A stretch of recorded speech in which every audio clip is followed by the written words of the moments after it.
Happy to welcome in on the Goodyear Hotline, undefeated four-time world champion boxer, television host, fitness and wellness expert, author, speaker, mother, apparel line, wife, cook, all the things. Mogul, she does everything. all the things, everything. Laila Ali is with us here on Spain Fitz in advance of her this is a pre-conversation about her Juneteenth Black Business Marketplace on Facebook Live, June 19th. That's set to bring exposure to Black-owned businesses and encourage wealth building within the Black community. Laila, I love this. And I especially love that as a country, we're finally acknowledging, as of yesterday, Juneteenth as a national holiday and really recognizing its role and its importance. Why was it important to you this year to build something around June 19th?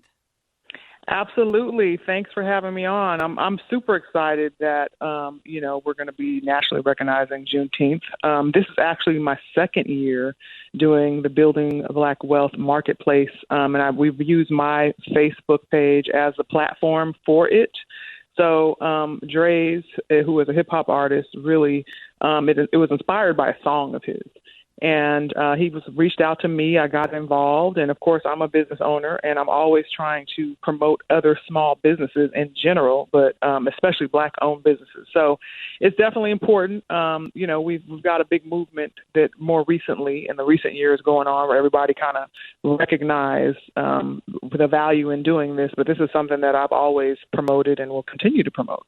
Laila, there are so many businesses right now that need help. What's your process like when you're trying to figure out which businesses to feature in something like this? Well, I really am not the one that chooses the businesses. So Dre's is really the mastermind behind everything and puts it all together. And I simply just provide the platform and, of course, help promote. And my business is part of it as well. But I will say that we're obviously looking for businesses that deserve exposure, that have great products, great service, that just really need more recognition. I mean, people want to support these businesses, but if you don't know about them, how can you? So, and that's just any small business in general.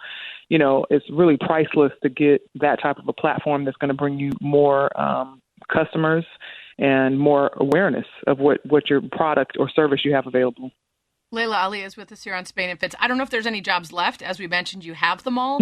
So you've certainly figured out the secret to running many businesses. I want to ask you around Juneteenth, too, because I'm doing the whoosah on us recognizing Juneteenth as a federal holiday while simultaneously engaging in a completely BS conversation about critical race theory that essentially says, honor Juneteenth and never talk about it again.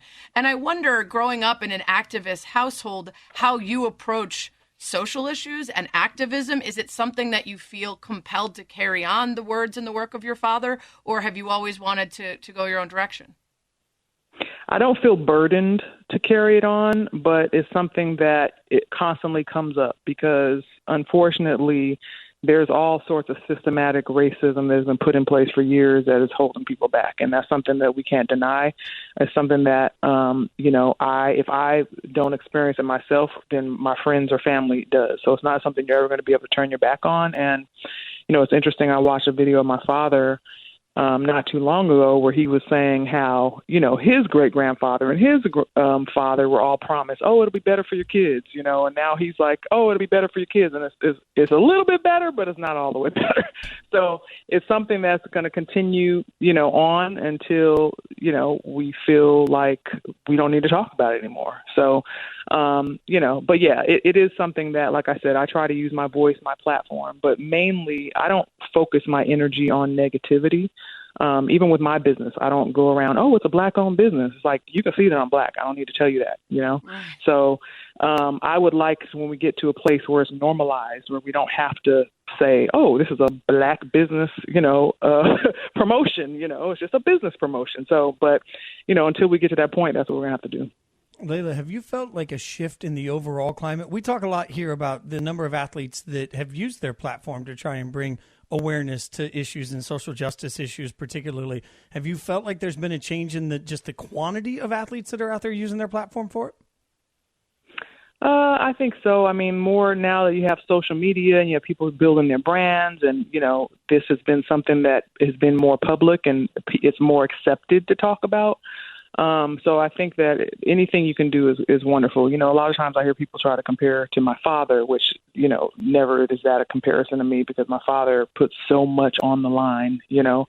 But everybody's not meant to be Muhammad Ali or Colin Kaepernick, you know. So I think that as long as we are not only doing what we're passionate about, not feeling burdened to necessarily do anything, but doing what you're passionate about, because that's going to be something that you're going to be able to do consistently, and being a good role model, because one of the best things you can do is, you know, lead by example, because that is what people are watching us. Kids are watching us, you know, and they need to see that their favorite athletes, their favorite celebrities have a character and integrity.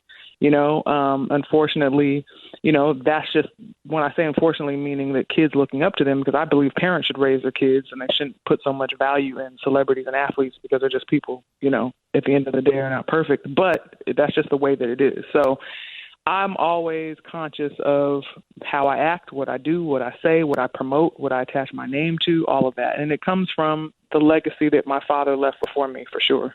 I know that was a mouthful. Yeah, no, it was well said, though. Laila Ali is with us here on Spain Fitz on ESPN Radio, undefeated boxer, four-time world champ, television host, fitness and wellness expert, all the things. And she's got a Building Black Wealth Juneteenth Black Business Marketplace on Facebook Live this June 19th. You know, it's funny because I can hear in my head all of my responses and so many of my sports radio and sports media compatriots when people try to say, you know, stick to sports and act like there hasn't been a crossover between major social issues and athletes in the past. What's your response to that? I mean, you literally grew up with it, and your dad is perhaps the most prominent example of that. If somebody says stick to sports. Right. Is it like that's just the foolishness of that statement and the complete ignorance to history? If somebody would say that to me, I'd say kiss my ass, basically. You know what I mean? If somebody said that to me, to my face, that's what I would say. But, you know, it's unfortunate, you know, that somebody would even say something like that, because at the end of the day, you know, when you haven't walked a mile in somebody's shoes to understand how important a lot of these issues are, and you think you're going to reduce somebody to just running around and throwing a ball for your enjoyment, but they're not allowed to say anything about what's important to them and take a stand for anything, then you can just go somewhere, you know, because that's just the way that it is. So, you know, and the thing is, a lot of times fans, they'll love you until you do or say something they don't like, or till you lose a game. So there's not many of us that put that much heart into fans, because we know how they can be. You know, people have a life to live, and there's so much more than just an athlete on the court, period. Laila, simple question, complicated answer. What can I do to be a better ally? What can you do? Just, you know, continue doing what you're doing, allowing people to come and use your platform to share their messages, support businesses that need support.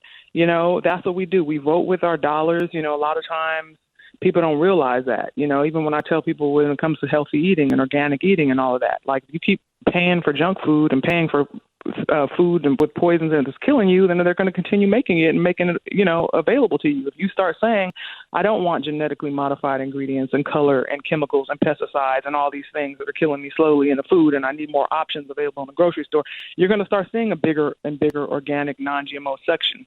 So we have to vote with our dollars, understand, learn your local businesses, your small businesses, what they stand for, and that's how you kind of let your voice be heard a lot of times. So that's just a couple of the ways in which you can do it. And us all just remember to be open-minded. You know, a lot of times I see things and causes going on. I don't get involved in all of them. It's not that I don't care. It's only that I only have so much energy. You see what I'm saying? So I just invite everyone to just have an open heart and open mind, and just understand that people have different experiences and point of views that you have. We don't all have to agree on the same thing, but we can still respect one another. And that's really what it comes down to, is respect. That's so well said. And actually, I find the older I get, the less I'm certain of what I know, the more I'm open to saying I don't know and learning something. And the smarter and wiser I get, the more I'm willing to say somebody else might know better than me. So a sure sign of ignorance is believing that you don't have anything more to learn. And also, by the way, you really hit Jason where it hurt, because that dude eats the worst garbage. The stuff that doesn't have a single ingredient that at one point was in the earth or a natural thing. Oh, man, Jason. I'm going to send you some of my Laila Ali spice blends so that now you hit him where he always operates, which is free stuff. Oh, no. That took a quick turn. I'm going to send you some too, girl. I'm going to send you some organic spices so that you're not sprinkling poison on your food every day, okay? I do love to cook. I love to cook, and I'm a heck of a cook, so I'll take any spice help I can get. I love all of that, but Sarah's right. You make sure your producers send me your mailing address, and I got you covered, okay? All right. That's awesome. Well, good luck with the Juneteenth Black Business Marketplace, June 19th on Facebook Live. You can find it there. All sorts of great exposure to Black-owned businesses and encouraging wealth building in the Black community. Laila, thanks so much for the time. Thank you so much. Take care, guys.